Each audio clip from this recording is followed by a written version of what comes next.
here in Hollywood, California at the premiere of New York 84. We're about to talk to the cast en français, so come join us. Félicitations. Merci beaucoup. Et comment cette film s'est né? Alors il est né parce que je cherchais à parler d'artistes dans les années 80.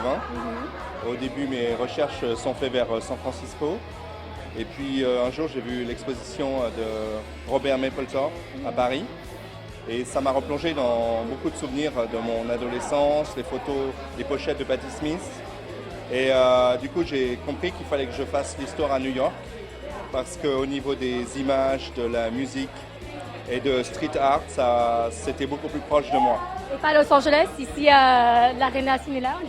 Alors j'avais déjà tourné 2 films à Los Angeles, The Activist et Hackers Game. Et c'était bien de changer un petit peu. Mais c'est vrai que j'ai toujours une fascination pour New York. Oui. Et voilà, tout s'est fait, à partir du moment où j'ai vu cette exposition, tout s'est fait dans ma tête et j'ai pu écrire le scénario très vite. C'est le 3e film de votre trilogie. Oui.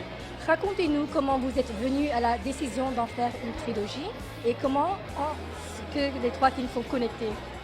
Alors, la décision d'en faire une trilogie, c'est parce que j'habitais aux États-Unis quand j'ai fait les 3 films. Ouais. Et je ne pensais pas même en faire 2, je ne savais même pas si j'allais arriver jusqu'à 3.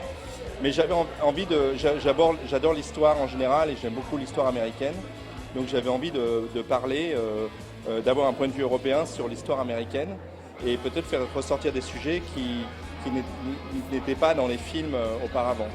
Donc voilà, et la connexion entre les 3 films, c'est des connexions sur des mots-clés.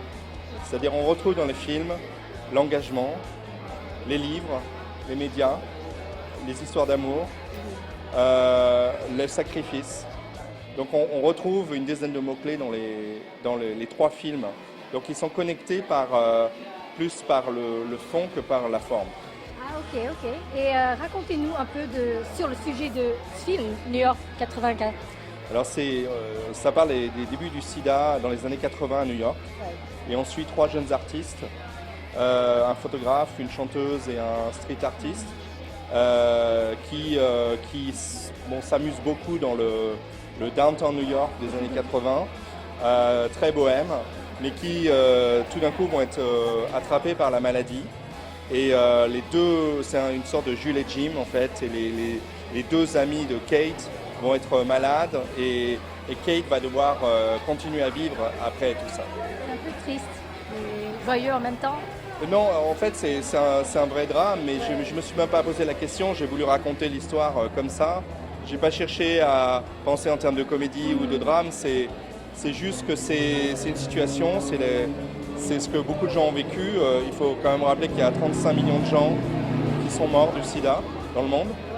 C'est que c'est une tragédie qu'on a oubliée, mais on a aussi oublié toute la liberté qu'il y avait avant. Je pense qu'on a atteint, juste avant le sida, un moment d'extrême liberté à tous les niveaux. C'est vrai, hein. Et c'est ça que je voulais montrer. Et comment s'est passé le casting avec les 3 acteurs?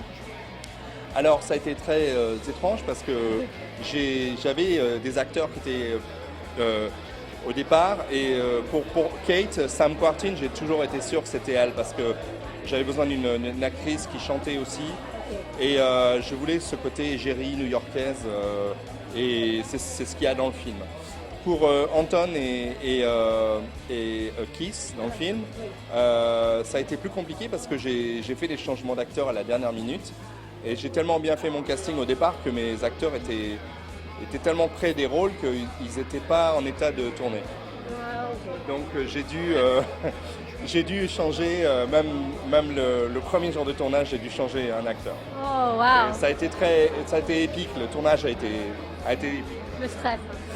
Stress, mais aussi on tournait en hiver à -15. Oh my God. Donc ça a été très intense, on va dire. On a eu la tempête du siècle qui est arrivée sur New York, les ponts ont été coupés, mais on en a profité pour faire des shots magnifiques dans la neige, notamment à Central Park, au cimetière de Brooklyn.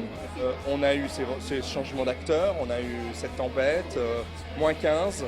Des transports assez difficiles à faire entre le New Jersey et Brooklyn, mais on y est arrivé. Pourquoi allons-nous aimer ce film? C'est très sincère ce que j'ai raconté. C'est vraiment, moi j'ai vécu cette histoire du versant parisien, mais je voulais parler de cette époque parce que c'est l'époque dans laquelle moi j'ai grandi. C'est l'époque dans laquelle tout le monde était assez libre, tout le monde se mélangeait. Il y avait une énorme énergie. Je pense que New York était plus extrême que Paris, mais on y retrouve exactement les mêmes choses. Merci beaucoup Merci à vous. et félicitations encore. Merci. Merci.